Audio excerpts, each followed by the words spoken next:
புரதச்சத்தும் நார்ச்சத்தும் அதிகமா நிறைஞ்சிருக்கிற காளான் கிரேவி தான் இன்னைக்கு நம்ம செய்ய போறோம். இந்த காளான் நோய் எதிர்ப்பு சக்தியா அதிகரிப்பதோடு நம்மளுடைய எலும்புகளை நல்லா வலுவா வச்சுக்கிறதுக்கும் இது பயன்படுது. இந்த காளான் கிரேவியை எப்படி செய்யறதுன்னு பார்க்கலாம். ஸ்டவ்ல ஒரு கடாயை வச்சுட்டு கொஞ்சமா ஆயில சேர்த்துக்கலாம். ஆயில் சூடான உடனே ஒரு சின்ன துண்டு பட்டை, ஒரு பிரிஞ்சி இலைய சேர்த்துக்கலாம். அது கூடவே 2 மீடியம் சைஸ் அளவு பெரிய வெங்காயத்தை பொடியா நறுக்கி சேர்த்துக்கலாம்.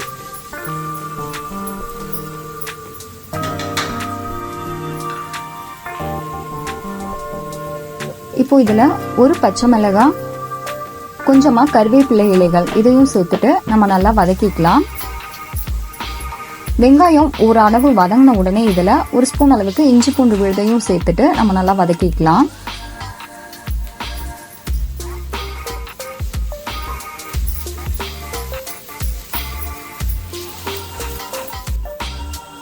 வெங்காயம் நல்லா வதங்கின உடனே 2 மீடியம் சைஸ் அளவு பழுத்த தக்காளியை குட்டி குட்டியா கட் பண்ணி இது கூட சேர்த்து நல்லா வதக்கிக்கலாம்.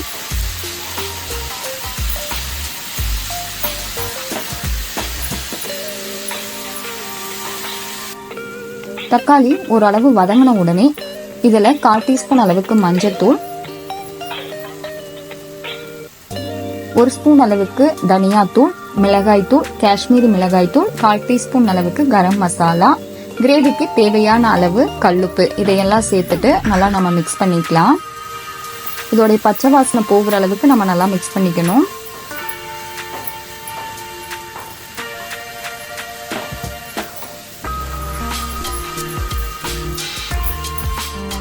இப்போ இதுல 1/4 கப் அளவு தண்ணியை சேர்த்துட்டு நல்லா கொதிக்க வச்சுக்கலாம்.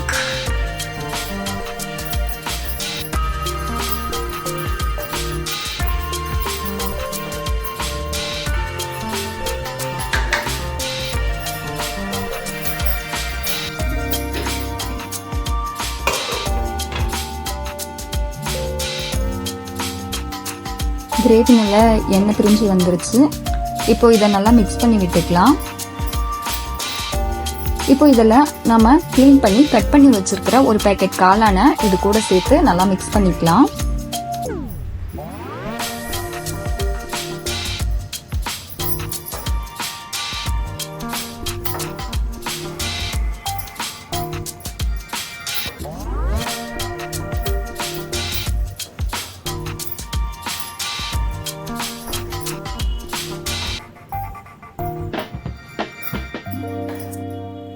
மூடி போட்டு மூடி வேக வச்சுக்கலாம்.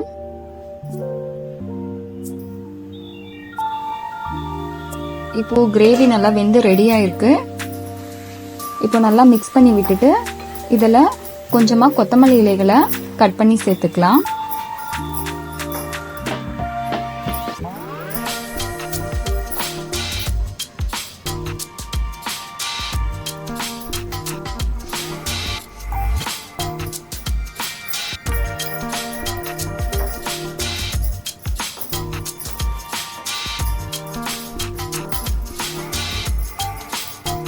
இப்போ இதுல கொஞ்சமா கஸ்தூரி மெத்தியை சேர்த்துட்டு நல்லா மிக்ஸ் பண்ணிக்கலாம்.